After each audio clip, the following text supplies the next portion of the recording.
Yo, what's going on, everybody? My name is Zane, and welcome back to the channel.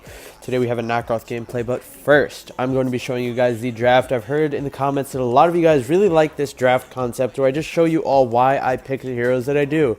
And you know, I get it, the draft can be difficult sometimes, so I'm just going to start doing this in the start of my videos. So here, we first pick Arm. Here, I'm just turning on my microphone, don't really pay attention to that. But Kali and Arthur, right there, two low mobility heroes. And then I see the Zephy's hover pick, and it looks like an LC right now. You can see our picks, Illumia and Ryoma. You can see they end up with a Valheim. And now, they have a Kali and Valheim. Those are two very low mobility squishies, and I can see from our comp that we do need a backline killer. You know, Aram, Illumia and Ryoma can't really do much to the backline. They're more of the frontline killers, so to speak. What do you mean? So we did need that backline killer, and as soon as I saw that Kali and Valheim, I knew I could just instantly jump onto them, and they couldn't do anything to me this entire game. You can see the Illumia is actually diamond. Looking back on that now, I actually didn't even realize that. But yeah, Zephy's, honestly, I kind of like Knockoff versus Zephy's because you can just always out-rotate him. So you don't even have to, because a lot of you might say, oh, but Zane, Knockoff sucks versus Zephy's because he can't 1v1 him. But you don't have to fight the Zephy's, guys. You can just split push away from him, minding your own business until you're 5k gold ahead of the Zephy's, because he can't rotate a tenth of the speed that you do. Not actually a tenth of the speed, but you guys get what I mean. Anyways, let's get right into the gameplay. I hope you all enjoyed that little explanation of the draft again. I know that I also get some comments saying that it might be a bit difficult just going into the diamond mode, and when you first see the draft, it's difficult. I get it. So let me know what you guys think about that little thing at the start of the video. If you have any tips, leave it down below. If you hate it, let me know too. I'll take criticisms if there are any. But yeah, for now being, that will be in the start of my video. You can see here I start blue, and in ranked games I usually always start blue or towards the dragon. I like starting blue almost like 90% of my games, just because in ranked I really don't want to get invaded, because if I do get invaded, then that's probably going to be the end of the game right there, it feels like, because on Knockoff you have no mana if you don't have blue buff. That's really a necessity. You can see the Valheim runs away with 1 HP there. I'm trying to go behind here, but I can see this Kali.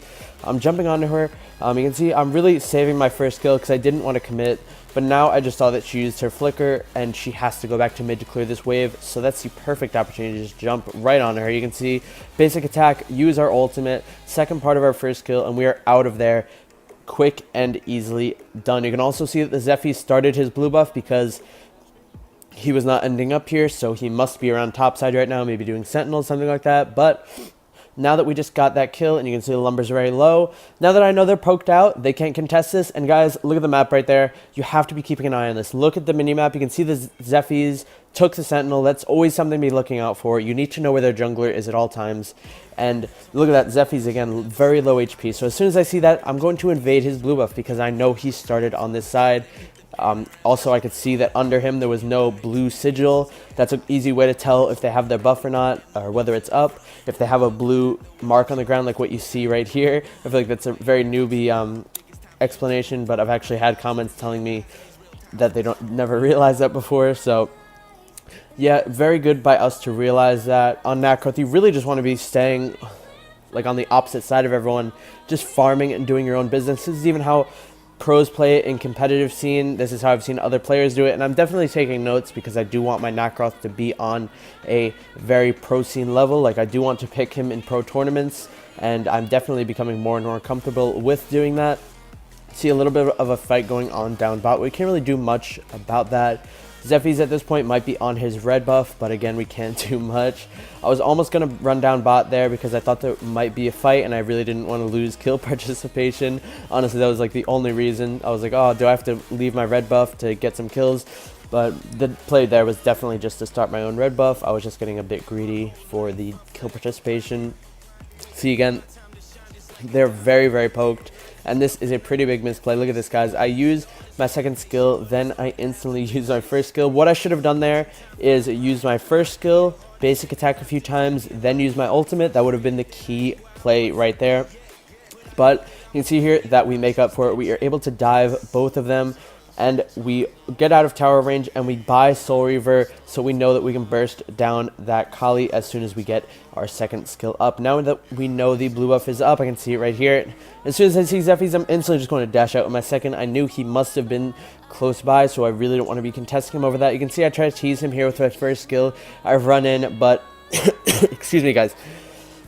Sorry, gonna mute my mic to cough a bit. I'm still a little bit sick. 1 second, please.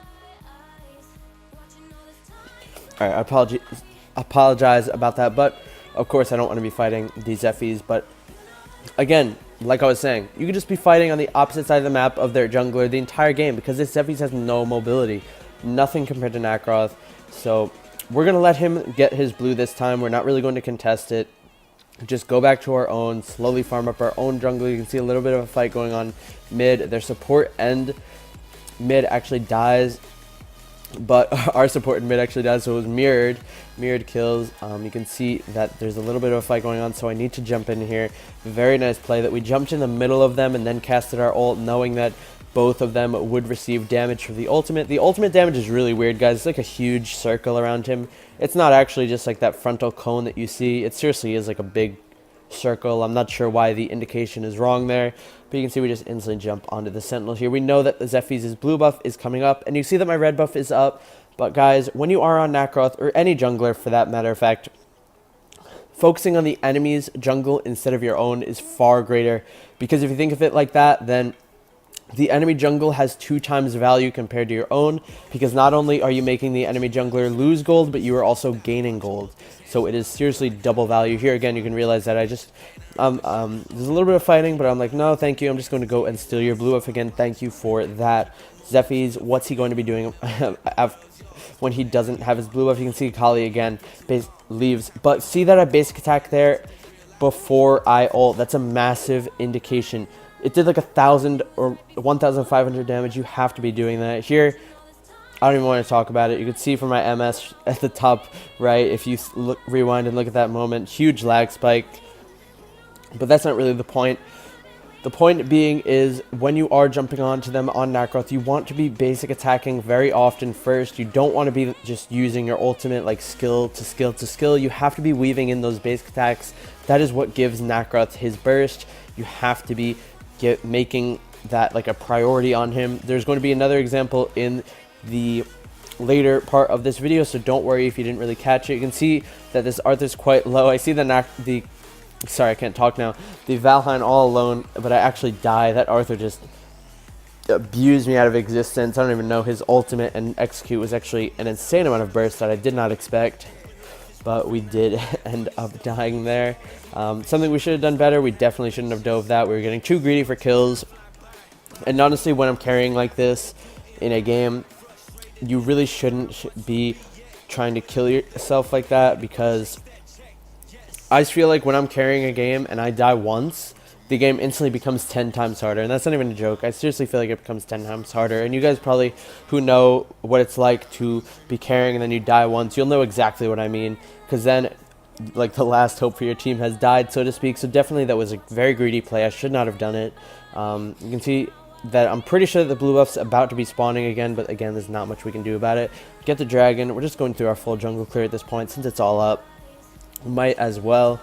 And going to be clearing the bot wave before we do anything else. There's really no objectives down here though, so besides this we should really either split push, again Nacroth being one of the best split pushers, or we can invade the blue buff like I was talking about was up. I'm surprised the Zephy's didn't take that, but we are just going to take it if he doesn't want it. And look at this, guys, again, there's all the constant basic attacks left that Arthur at such a low amount of HP. He would have lived with like 50% if I didn't do that, but since I did, he lived with such little HP. You can see I try to dive there, but I really don't have my ultimate, so I can't finish off that Kali. There was a pretty greedy play. The Zephy's might have been able to kill me there if he just ulted onto where I use the second part of my first skill. Again, being a bit too greedy under tower with Nacroth. He's not the best tower diver, so to speak, in the late game anyways. You know, you use your ult on somebody and it's basically a death sentence, because you're just taking free hits from their entire team and the tower. So unless you're like 5k gold ahead, it's really not too ideal.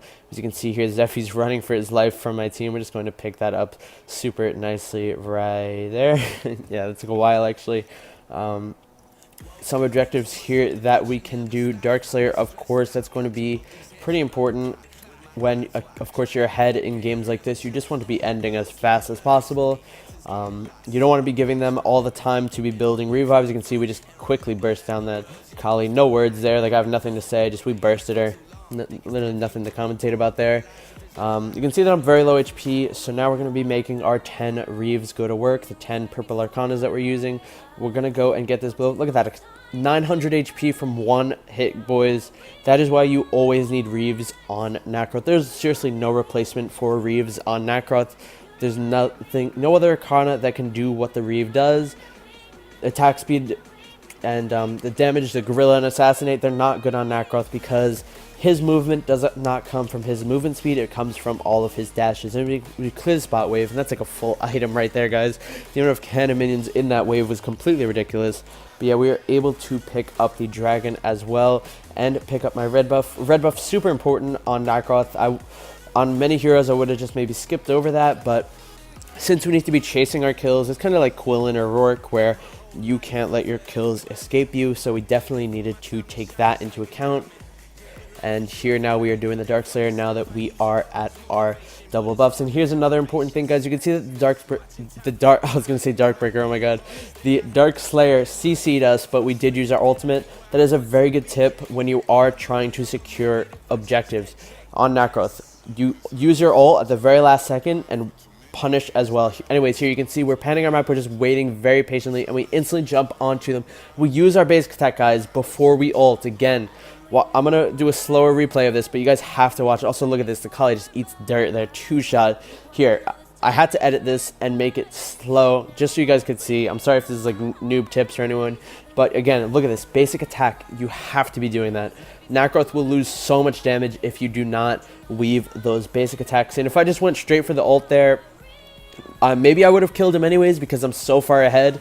But that's just the way better ideal thing to do. Just basic attack all the time. And you can see again that Kali just got double crit to the face with like, I don't even know how much crit rate we have. We have 16%, so it's actually very unfortunate for her. But yeah, super nice plays, and I really just had to slow that down. I feel like that's one of the biggest Nacroth tips, just being able to basic attack in between. And again, guys, the diving, I have a problem.